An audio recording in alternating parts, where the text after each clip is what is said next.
Well, what's up again there, guys? Brian here, a Three Topics Gamer, here to share with you another little discussion video to share with you guys today.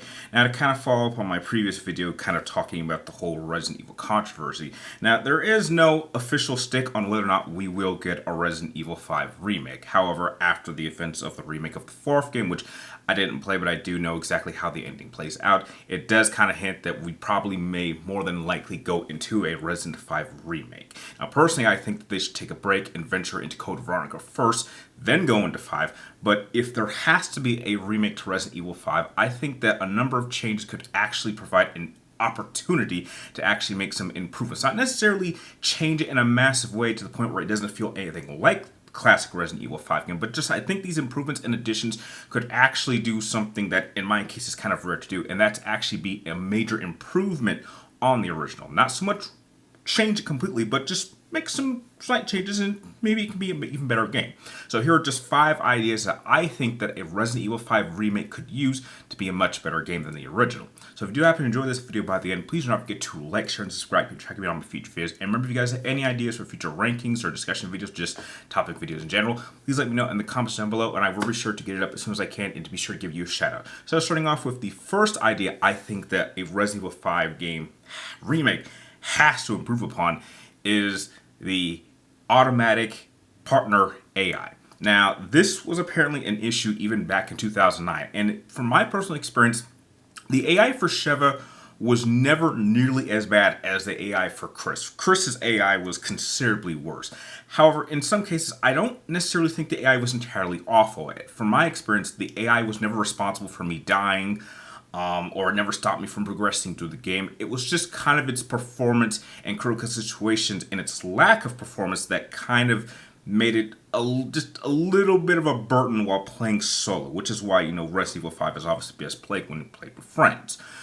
What I would do is I would kind of make the AI have multiple different combat settings in the sense that you can choose how your AI partner is going to perform in combat. You can choose whether you want it to take a supporting role, a balance role, or an aggressive role. Because one thing that was always kind of annoying is that the AI seemed to always need you to give it directions on how it should support you.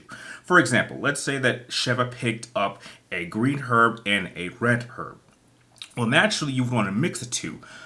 But typically, in order to mix the two, you pretty much have to transfer them from Sheva to Chris, then mix them, then give it back. I think having your AI partner be able to do that on their own would be something nice. Or another thing that would happen is that if you gave say Sheva 3 different weapons between the pistol, say let's say an assault rifle or a rifle or just a sniper rifle, she typically would always fall back on using a pistol just automatically. Your AI partner would always go to the pistol. But I think that, if we're in a situation where there's like a lot of enemies, I think the assault rifle should not be the last resort. I think it should be the first weapon that we should use. And I think even if you gave them directions to switch to the assault rifle, they would always immediately go back to using the pistol. So I think giving your AI partner directions for which they would immediately follow is something that I think that an improved AI could actually benefit from if they did decide to remake Resident Evil 5. So that's just the first general idea that I think that a Resident Evil 5 remake would absolutely need in order to be a much better game. Going into the second improvement, that this always drove me crazy, and even in its current state drives me crazy now, but like a Resident Evil 5 remake needs a much more improved inventory system. The whole concept of only having 9 slots is ridiculous, because let's say at a minimum you carry 3 weapons. Well, let's see.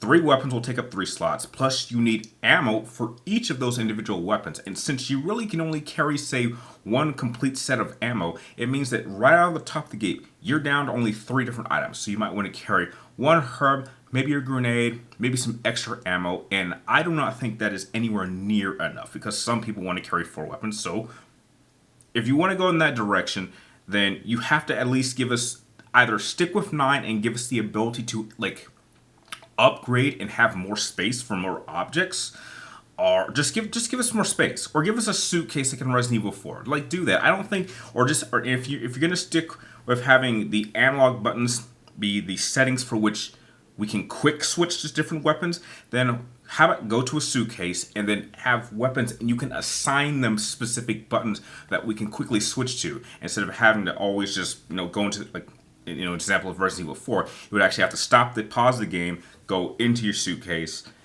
then switch weapons, and then go back into gameplay. If you want to do it really quickly, you could do that. I'm not. I think personally, I would limit each character to having. This is just me.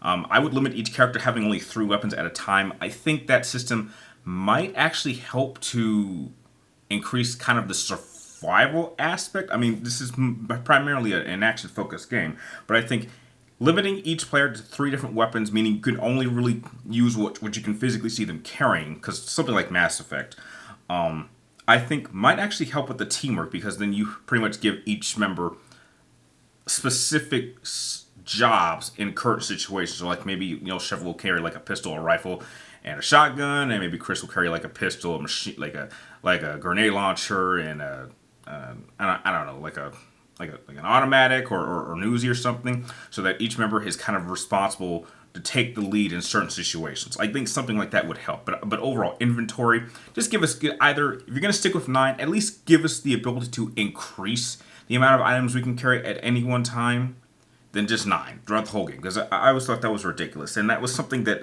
it only seemed like Resident Evil 5 had limitations. Like, at least in 4, you could actually get bigger cases as you progress through the game.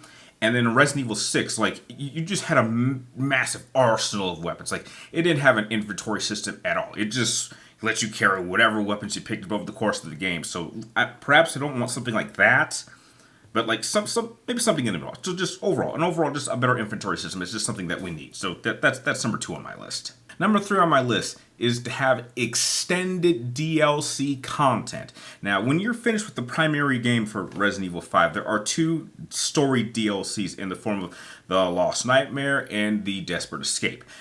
I just discovered this recently, but both of these DLC extra chapter like content are at most an hour each, which is criminally short. I did not realize that they were as short as they were until I looked this up.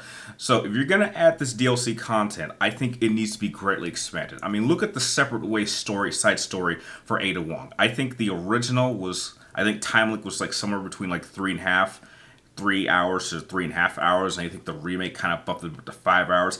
I would say that you need to have each of these DLC contents be at minimum 4 hours long, and this would actually give you time to actually extend on the characters themselves, or perhaps give them extra objectives to complete before completing the overall DLC. I mean, it doesn't have to be too long, but it certainly has to be considerably longer than an hour, because an hour is just not that long. So yeah, whatever DLC content that obviously they will certainly have, just make it considerably longer, and then add more content to it, and just make its importance much more significant to the overall story that Resident Evil 5 is trying to tell. So that's something I think the DLC would absolutely need. Just greatly extended. Number 4 on my list is also a pretty obvious one, but I think we need to update the gameplay style to what it is modernly.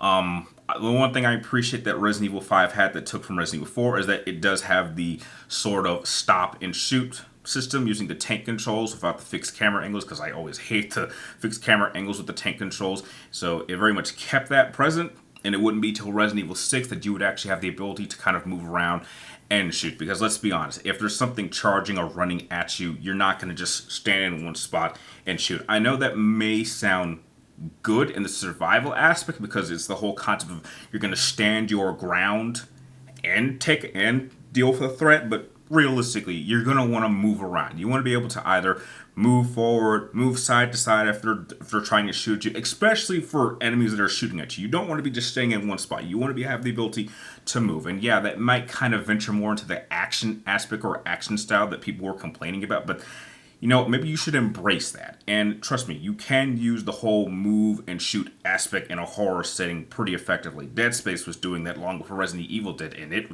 but again, to be fair, Dead Space was in more confined areas, and Resident Evil 5 is a little bit more open, but heck, the ability to kind of move and shoot is an absolute must, which is why it's number 4 on my list. Number five, and the last thing that I think a Resident Evil 5 remake absolutely needs is you have to greatly expand the roles of the legacy characters. Now, I think that the story for Resident Evil 5 as is fine, but I think one thing that always kind of bothered me is that the legacy characters outside of Chris don't really have much of a major role in the form of Jill and Wesker.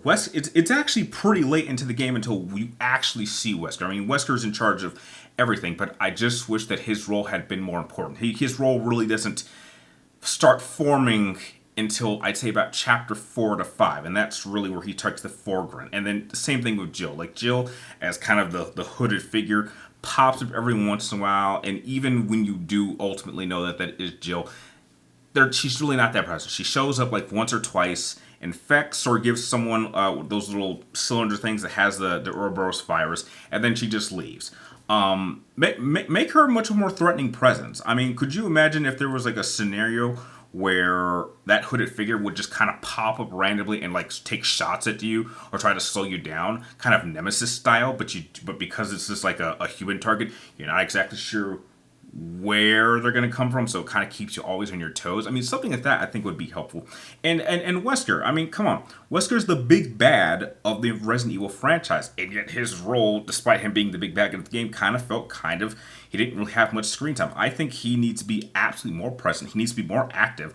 And if there's one thing that we know about Wesker is that if Wesker wants to get something done, he has no qualms about getting his hands dirty and getting involved directly. Because, I mean, if anyone who had played Umbrella Chronicles, during that situation, he was very much hands-on and had no issue getting his hands dirty and, taking out a gun and, getting some business done himself. So I think the legacy characters for Resident Evil 5 need to have the role expanded instead of not feeling like glorified cameos. Now, they kind of did do that with Jill a little bit with the Desperate Escape DLC content, but that's why I would love that extended. That way, we have more time with Jill and Josh working together. Perhaps they go on again on another maybe side mission before they escape to go help out Chris and Sheva take down Wesker. So those are the 5 things that I think that a Resident Evil 5 remake could actually use in order to be a much better version of over the original. But I'd like to know, what are 5 ideas that you would like to see in a Resident Evil 5 remake if we do eventually get one?